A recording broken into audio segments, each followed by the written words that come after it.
Hi everyone, it is Sophia and welcome to today's episode. So I am dead inside. All of the energy that I've ever had in my entire life has been sucked out of me by the day that I've had, and it is only 3:30 and I am hosting a whole dinner party tonight. So honestly, this is just beginning. But I wanted to do today's episode. I was honestly going to hold it off for a couple of weeks and then do it closer to the day that the episode comes out, because I've already planned to launch this episode at the end of October. But I wanted to do it today because it is symbolic and I wanted to reward myself for making the progress that I have and being able to speak on it where I'm at now. I honestly do feel like I'm at a really good place, and so why not talk about it? If you don't know what I'm talking about, today I'm celebrating my 1 month of going no contact with my ex-boyfriend. The breakup happened way before this no contact period, so honestly coming up on I think 5 months now, which is crazy, almost half a year of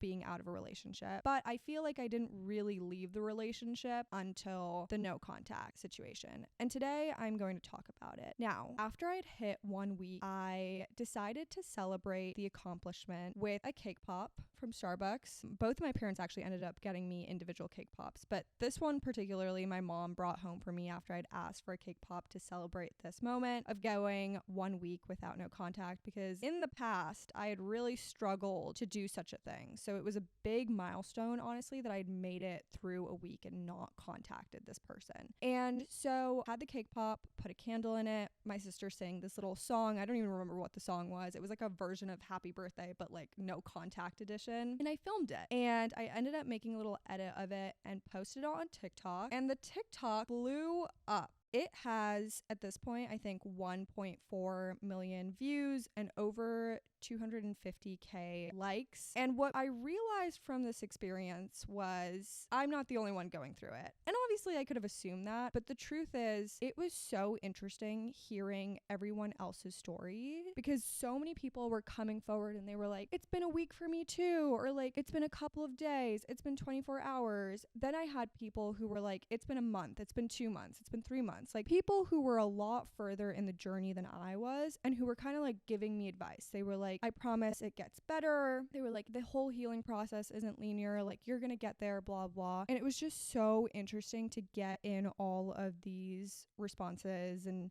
comments and stuff like that. And to this day, I still get comments from people saying different things, you know, like telling me that they're proud of me, like wishing me the best, you know, X, Y, and Z. I've been getting all sorts of comments. And when I had posted that and I started getting this response, I knew that I wanted to do an episode on the topic so that I can help people who are a lot earlier in the journey or who are thinking about going no contact but are scared to do so, because maybe my story can help you guys out. And also if you're just going through it in general, like maybe you're at the point that I am at, or even if you're like further along than I am, you know, we're in this together. This is just something that we can kind of go through together right now. So I thought I would talk about it. I thought I'd talk about kind of the experience that I had, things that helped, you know, we're going to cover it all. So let's get into it, shall we? Oh my God, I can't believe it is a month. That is so crazy. I have to also mention that for me, I know for some people a month may not seem like a super long time, but first off, this has felt like such a long month and a lot has happened in this month. I've moved to LA, I'm about to start school, went no contact, blah, blah. Like so much has happened in this month. But on top of that, for me, when I was kind of going through the process and I was starting off, I kept thinking like at a month, I believe that I will be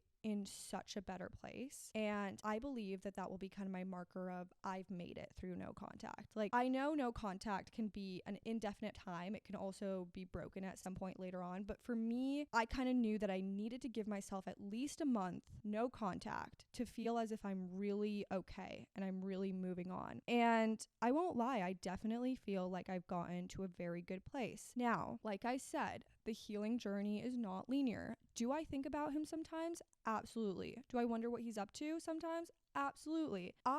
He hasn't been erased from my memory. I definitely think about him a lot less. I definitely don't have as much anger towards him as I did when I was starting off. Like he's always gonna hold a part in my life because I dated him for so long and I spent so much time with him and I did so many things with him. But when you really like take it all in, I just feel like I have really moved forward, and looking back, I feel like I've made a ton of progress over this this month. So yeah, let's talk about it. So I guess I can first talk about why I decided to go no contact. And yes, it was my own personal decision. This was not something that he decided or even really was a mutual thing. Ultimately, I came down to the decision that this was something I had to do for myself. And so I decided to do it. But I guess you guys can assume that there was a period of time before we went no contact, but after our breakup where we were actually very much in contact. And part of the reason why we did that was because we had a podcast together, and I think we both really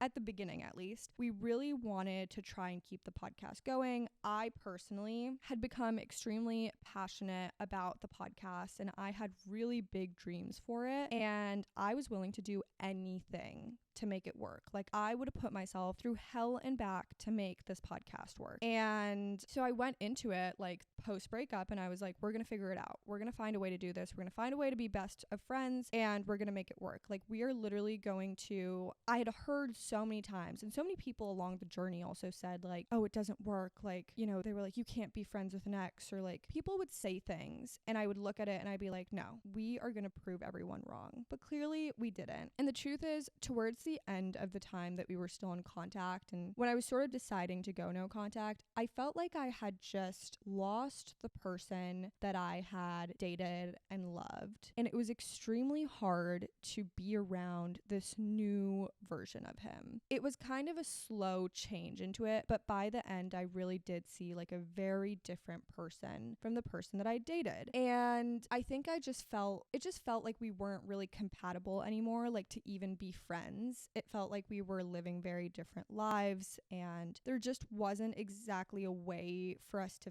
fit into each other's lives. And I knew that I feel like I was really straining myself to try and maintain this friendship and try to make things work. And I'm sure he was too, but obviously I'm speaking from my side. And eventually I kind of came to my senses and was like, this is simply not going to work. You know, I can't really work properly with him. I can't really work with this new version of him. And the biggest thing that kind of had kept me there was the podcast. And I'm going to do an episode where I talk about like the whole experience of it. But the point is, with everything happening, I think we also became more and more distant. You know, we were having we were building our own lives at this point. He was really busy with stuff. I was starting to get into other stuff. And so eventually just kind of got to a point where it was like, I just don't think this can work. And I think that I need to step back and take time for myself and just like let myself heal from the relationship and kind of move forward. Basically, the best way I can describe it is I just didn't want to hold on to that baggage because I knew I was about to go into a new chapter of my life. And the idea of carrying along that baggage just felt like I would be holding myself back from really enjoying this new chapter. And for me, it was important that I put my best foot forward going into this new chapter because it was a really huge new chapter for me and I wanted to make the most out of it. So that's where the ultimate decision came. And then once I enacted no contact, there were a couple of things that sort of helped me stay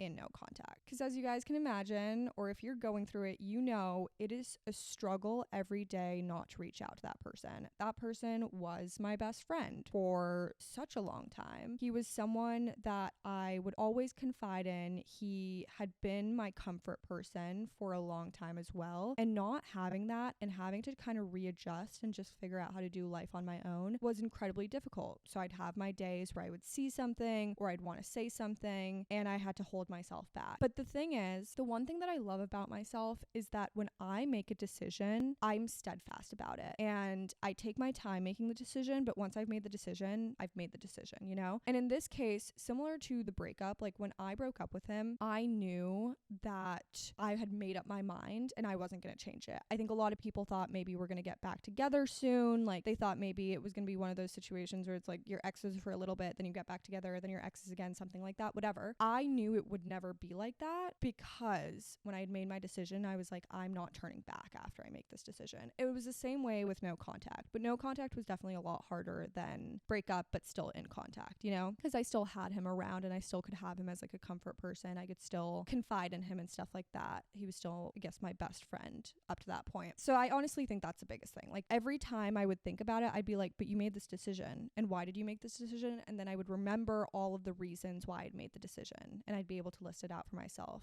and I would tell myself this. I think the other thing is I sort of felt that if I did go back, I would just end up humiliating myself, and I simply couldn't do it to myself because I felt like I had already humiliated myself in other ways, you know, in the past. And so that was another thing that just like really helped. And the last thing that I think ended up really helping is the fact that he just didn't contact me. And that sort of proved all of my thoughts right. I definitely had a lot of thoughts surrounding what I believed or how I believed he saw our relationship to that point, or the way that he saw me. And by not contacting me, that just like answered all the questions I ever had. And so, you know, again, kind of with the humility thing, it's like, if I was the one who enacted no contact, like I should be able to stay steadfast with it. But going no contact did not mean that I had lost any like love. So yeah, those are honestly the biggest things that helped me. And I think if you're considering going no contact, you have to kind of consider why you want to go no contact, and maybe write down the list. I didn't ever write it down. I always just had a mental note of it. It was so like profound in my mind that I never forgot why I walked away, especially in the first few weeks. I'll talk about the experience going through like each week going forward. But yeah, like consider why you would leave.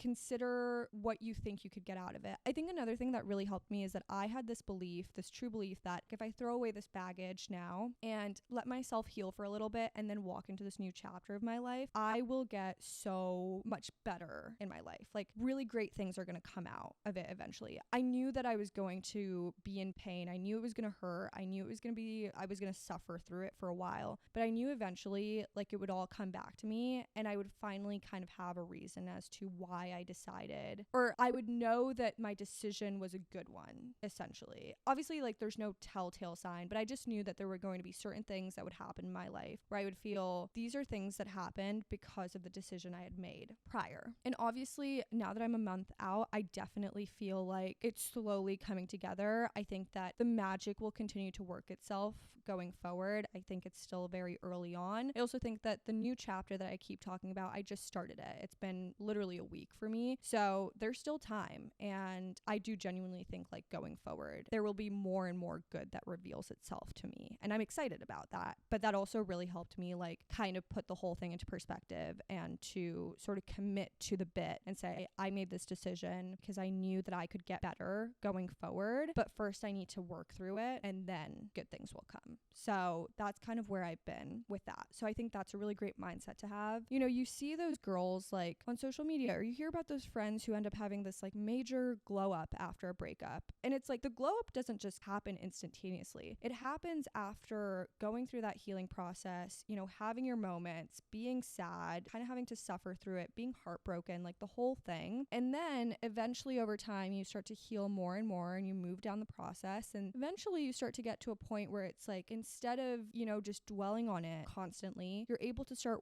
putting in your energy and time into other things that are going to help you become a better person, that are going to help you glow up, whether that is physically or career wise or like whatever it is. You know, you see these people all the time who are like, I went through a really tough breakup, but I came out of it, and now look at my life and look how amazing it is. And if I hadn't gone through that, if I hadn't gone through no contact, I wouldn't be here today, because I would probably have ended up just holding myself back by staying. So I don't know, that really helped me. I think it could help a lot of people too. All right, now it is time to get really real and review the weeks and review how my life has looked like over the past couple of weeks. So let's do it, shall we? So week 1, okay, from the very beginning to the end of the first week, it was a rough time. It was a legitimately rough time. It was a battleground every single day.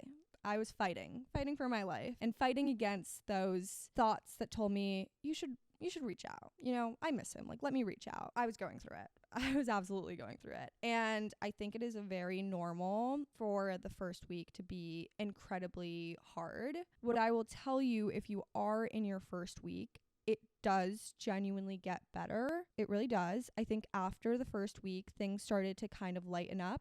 Okay. It's not like things got better automatically, but things started to kind of slowly fall into place. And I started to feel a little bit better going forward. But I had to go through that first week to get there. I spent a lot more time than I usually do laying in bed. I think that I'd wake up like pretty late. I also had a really hard time sleeping. I remember that. Like, I really struggled staying asleep at night, going to sleep. In terms of sleep, it wasn't really happening. And I was also just really tired throughout the day. I think kind of in like a depression way. I remember like most days, kind of midday, I would feel the need to climb into bed. And many times I would. And I was just kind of laying there for a little bit. And then eventually I'd climb back out. But it was like, I don't usually like climb. I mean, no, but like I usually wouldn't climb into bed like midday. Like, I would wake up in the morning, get out of bed, and then I wouldn't get back into bed later in the evening or night.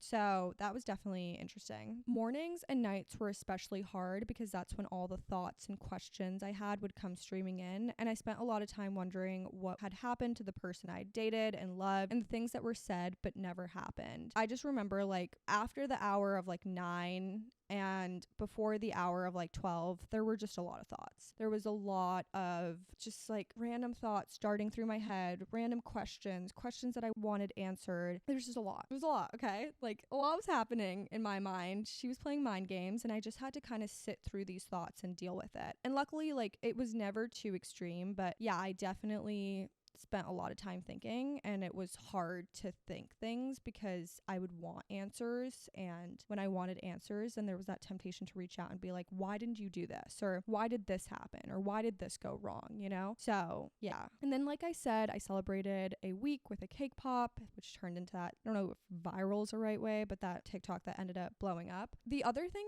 is, coming back to sleep, I realized I started having a lot of dreams about him. I think every night I had dreams about him, and this continued well into the second and I think even third week. Okay, luckily I haven't had a dream about him in probably over a week and a half now, which is gorgeous. Love that. We love the progress. But yeah, there was a long while where for some reason I would have a dream about him every single night. Now, luckily, one of the very last dreams I ended up having of him, he was yelling at me, which like he never yelled at me, but for some reason in this dream he was yelling at me, and that really helped.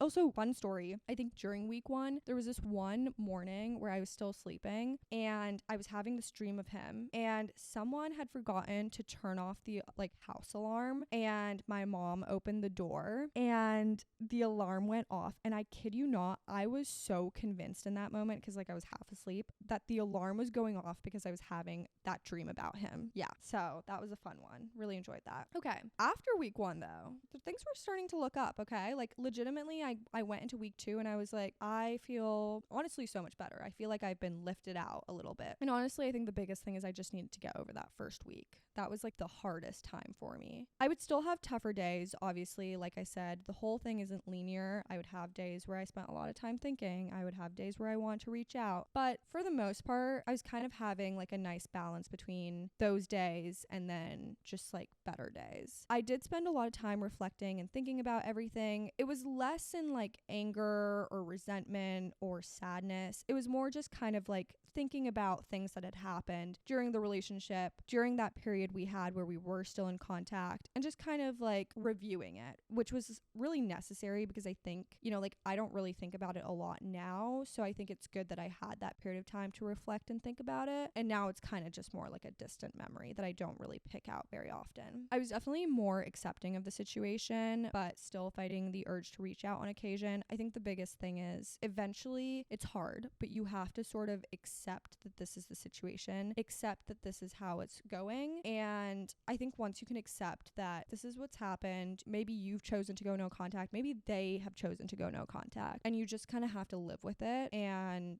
figure out how to start building kind of your own life away from that, or building a new life or whatever it is, or just figuring out how to go from where you were before. But I think acceptance is so huge. Like I said, I continued having dreams about him. Week 3 was definitely like continued progressing, which was great. I think at the beginning of week 3, there was still a lot of thought, or not a lot of thought, but I was still kind of feeling a lot more like I was during week 2. But by the end of week 3 is when I started planning my move, and I even moved during that time, actually, come to think of it. And so now I had this new thing to focus on, and this new exciting thing that was happening in my life. And that kind of helped distract me from all the thoughts And eventually it just turned into this distraction, just kind of kept me from the thoughts completely. So I feel like since I've gotten to LA, sure, I've had my moments. Sometimes I think about the fact, like, you know, we fell in love in LA, for example. Like, sometimes I think about the fact that there are bits and pieces of where I'm living now that he's experienced with me. But again, don't really think of it that much. And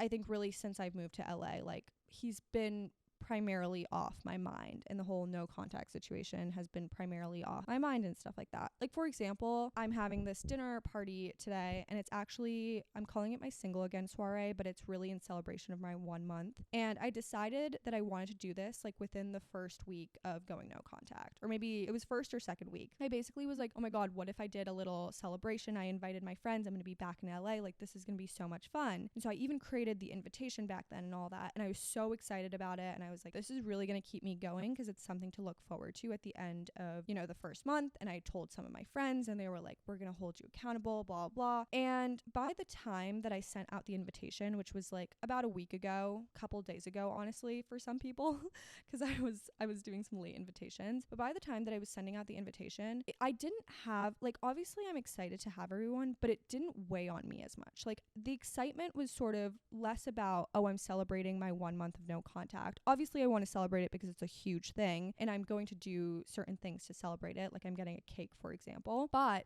it was less of like I'm doing this dinner party, this single again soiree to celebrate that, and more like, this is going to be a nice way of having people over, showing them my apartment, you know, seeing friends again, like getting together in a group and just like being able to enjoy a night with friends. And so, yeah, it's definitely become a little less about, or a lot less about, you know, the whole no contact thing. And I think in that sense, like, it just doesn't weigh on me as much. Obviously, I've been thinking about it because first month, it's still fairly recent and it's still something that I think about and kind of talk about with other people as well. Like, sometimes I meet new people and I'm kind of like, yeah, I recently, you know, went no contact with someone that I was in a relationship with, and then I will talk about it. So, yeah. Now, during week 3, at the very, very beginning of week 3, this huge opportunity for our joint podcast came around, and it was so hard getting that because I so badly wanted this opportunity to work out, and it just put me in a really uncomfortable position because I kind of was like, do I tell them that like we can't do it and see whether maybe we can do it for my podcast? You know, would they want to do it for my podcast, or do I reach out to him and see if he'd be interested in doing it? And obviously I really didn't want to reach out at this point. Like, it was kind of the last case scenario, and I was like, I called up one of my friends. I was like, what do I do? I think I told my parents, but eventually I was like, let me see if I can just transfer this over. And I ended up talking to the people, and it's still up in the air, but they were like interested in transferring over the opportunity. So at least I got to kind of save it, but I definitely thought that I may throw this huge opportunity away because of no contact. And that made me really sad. I really didn't want to do that. So yeah, that's kind of how the weeks have gone. And like I said, once I got to LA, really I have bigger and better things to focus on now, and that has kind of kept me from really feeling a lot for the situation. And I just feel like going forward, it'll just dissipate more and more. I feel like I needed this month to let the feelings and emotions surrounding the relationship and the whole no contact thing to kind of slowly dissipate. And now I feel like I'm at a point where I'm like, I don't know, 90% or 80%. Like, I'm a pretty high percentage. And obviously there's always, you know, I haven't gotten to 100 yet, and I'm going to continue working towards that. But I just feel like it's now naturally going to happen. Like, I'm not going to have to force it. I don't have to feel about, like, I don't have to worry about like having those irrational thoughts where I'm like, I should reach out, you know, because at this point I've really ingrained it in my head where I'm like, it's not happening. Like, maybe I'll reach out to him one day in the far future, you know, many months or even years from now, but it's not happening anytime soon. And I don't have any interest in doing so. And I don't think I'm hearing from him either. So, you know, I'm just gonna continue living my life and continue developing my own life and just enjoying the time that I have with myself and friendships and all that good stuff. So love that. With that being said, there are some really great things that came out of the whole no contact thing, which I definitely was not expecting. The biggest thing about it was realizing how much of a support system I truly have. When I decide to go no contact, I kind of felt like I may end up being very alone in the journey. And it was something that I would have to do for myself and just kind of push myself through it on my own. Like, it was like something I was doing on my own. But I was dead wrong. I had multiple friends who were incredibly supportive. I had one friend in particular, like, she is a literal angel. She will listen to me talk. She will support me. You know, like, she sent me like a text after 1 week and she was like, happy 1 week. And I was like, you see, like, I didn't think I was going to have this, but I do. And if you listen back to my heartbreak episode, there's this statement that I make where I'm like, I've kind of done it by myself. And that's like such a lie. I've not done it by myself. I've been so lucky to have a support system. Not only have I had friends who have been extremely supportive, who have kind of pushed me through it, who have not necessarily held me accountable because I was able to hold myself accountable, but they've sort of like been there kind of cheering me on and getting excited about, like, for example, what I'm doing today, celebrating like the whole 1 month thing. And so there's that, but also family, which was something that was really surprising to me because I genuinely didn't think that my parents or sister would really understand. I think they were always very confused as to when I was still in contact with him, whether it was like, did the relationship really end? Are you guys getting back together? Like, what is it? You know, because we were still like in contact and we'd still talk to each other and all that. But after I think I explained that what I had done was for real and it wasn't like one of those things where, oh, I make this decision now and then I'll go back and like reverse it in a couple of days or weeks or whatever, I think they sort of got on board on, okay, like, we're going to support her. You know, it's actually like my dad, for example, one of the first days I was like, yeah, you know, this happened. And I was kind of talking about it a little bit. And I was like, I'm just not going back. You know, I've decided that there's no point of me going back and reversing my decision. And he was like, you know, I wouldn't have been able to do something like that. And I don't know what he was exactly trying to say by that, but I was just like, I felt so proud of myself for being able to do something that he said he wouldn't be able to do, just because in my eyes, my dad is so strong and like resilient and all that. And so I don't know, it just like, it made me feel proud. And then, for example, like when the 1 week thing came along, I kind of explained to them like, I would really like a cake pop to celebrate. And, you know, they were both looking at me at first and they were like, okay, cake pop, like, what is a cake pop? I literally had to show my dad on the Starbucks website. I was like, this is what it is. Get the chocolate one. That's the one I want. And I was explaining to them like, yeah, I know, like, this is for real. I'm about to make it to a week of no contact and it's a continuous journey from here on out. And once they realized it, they were like, okay, cake pop. And then both of my parents ended up getting me a cake pop. Like, they literally took time out of their day, their work day, to go get me a cake pop. Like, isn't that so sweet? My dad, literally the day that I was celebrating 1 week, his like car battery broke and he went to work really late, but he still was like, I'm gonna find a way to get this cake pop, even though I'm going to work at like 5 o'clock and Starbucks closes at like 6. And so yeah, it was really nice. My dad, he handed it to me, he was like, here's your cake pop for demonstrating some, I don't know, willpower or something. I can't remember what it was. Like, it was just something funny. And I was like, thank you.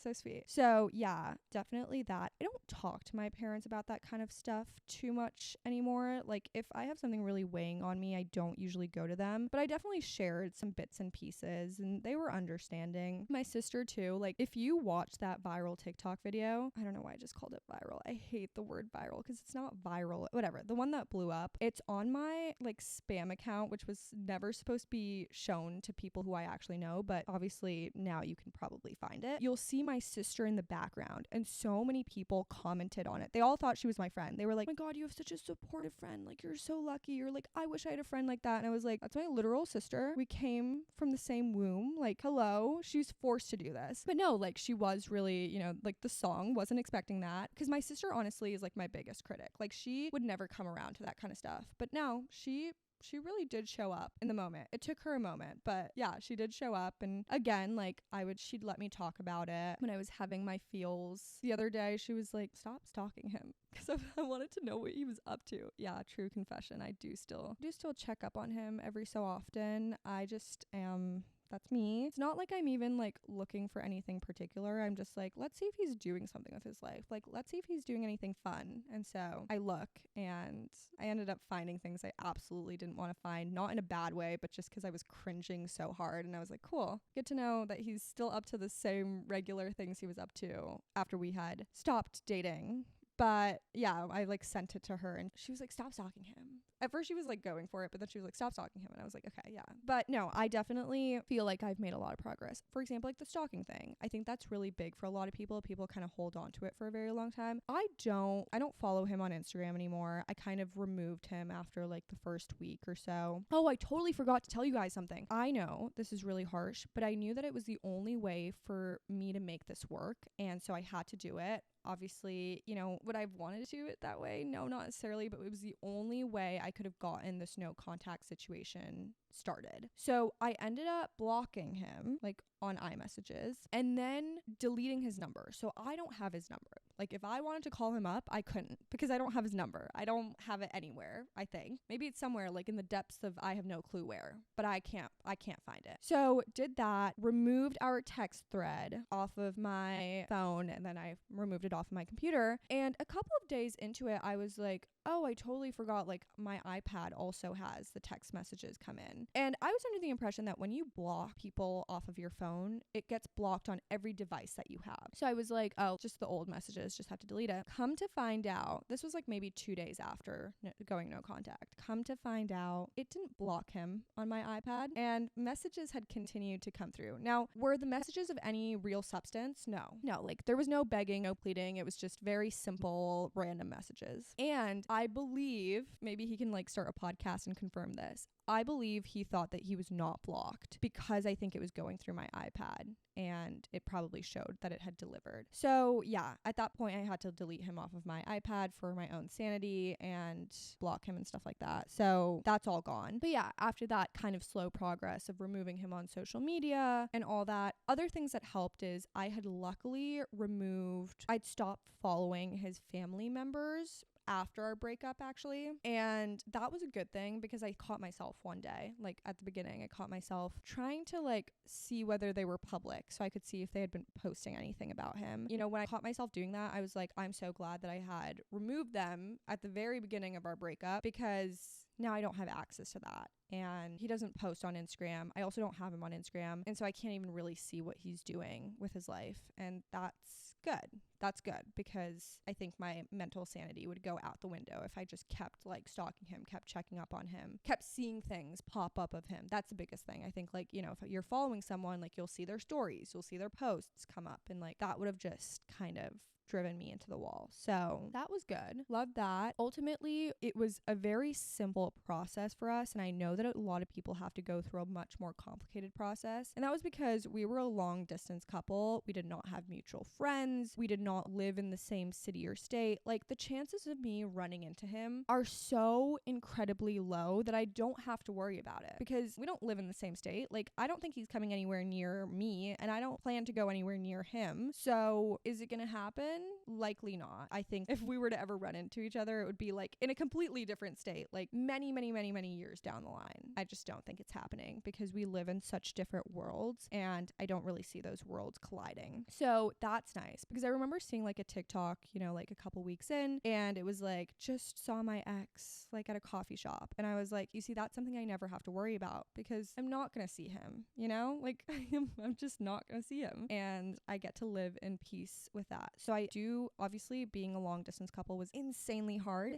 Hated every moment, but being long distance exes is really for the best. And it makes things just a little less hard. And then also like no mutual friends. I mean, I have friends of mine who follow him on Instagram, but it's like, that's for them to do. None of my friends are like, I saw him post this on his Instagram. What do you think about it? And I'm like, oh, you know, like my friends know not to tell me. So that's always helpful too. So yeah, I mean, that I think ended up really helping make the whole transition smooth. No drama, no like splitting of friends or whatever it is. You know, like I didn't get close to any of his friends. He didn't get close to any of mine. So it's like we get to keep our separate lives and not have to worry about like trying to split things. The only thing was a podcast, and you guys could have guessed by now, we decided to end that. But yeah, that's honestly where I've been at, and I'm looking forward to the next months going forward. Like I said, I feel like going forward it's not going to be as big of a thing anymore.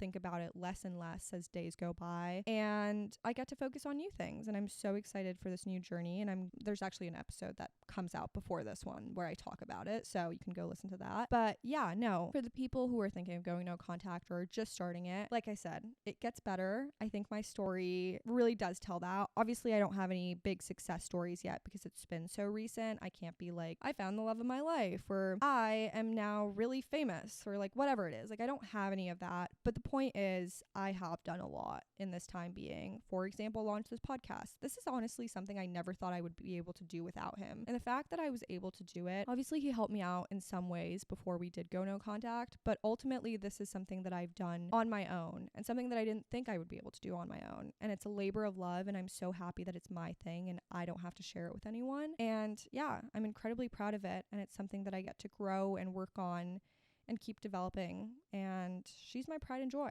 so I love that. But yeah, no, there's just a lot that I've been able to focus on. I think another exciting thing is being able to focus on friendships and creating new friendships, developing old ones, just like really emphasizing that. And like I said, I had a lot of friends come forward when I went no contact that really ended up helping me through the process, and so I want to keep cultivating those friendships as well as make new ones. And I'm in a really great place right now where I can do that. I can experience new things, experience new people, experience new places. I have so much going on for me, and I'm just really excited. And so while I don't have any big success story right now, I will say I have it good. I have it really good. And so a lot of this is, I think, because of no contact. And I think it's also really helped my mindset in putting myself out there and getting out. For example, oh my God, story time. For example, a couple days ago, I live by myself.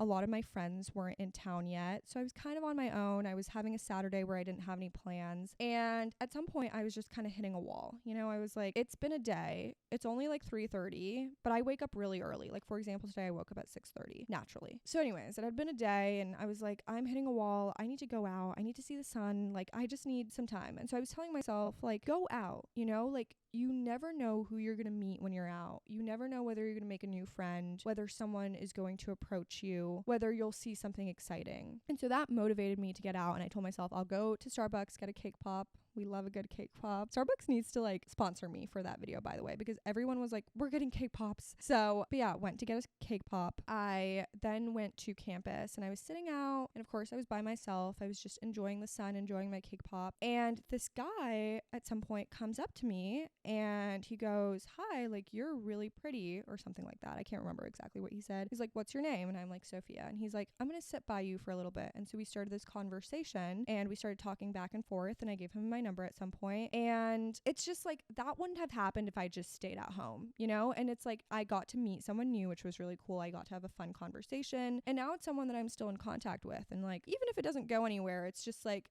that was a great moment. And it really helped in aiding my realization that the more I get out, the more likely I am to put myself out there and to allow new opportunities and experiences to come to me. And so, yeah, I mean, that was fun. Love that. And I think just a lot of this mindset has come from having to figure out how to do life on my own again. And obviously I was kind of experiencing that. I've been kind of forced to, get out and do stuff and put myself out there so that I can kind of keep building this really great life for myself. And so, yeah, thank you, no contact, for that. So anyways, that's kind of what I've been up to, and that's been the no contact journey. And now I'm excited to get my apartment ready for everyone to get here and to celebrate.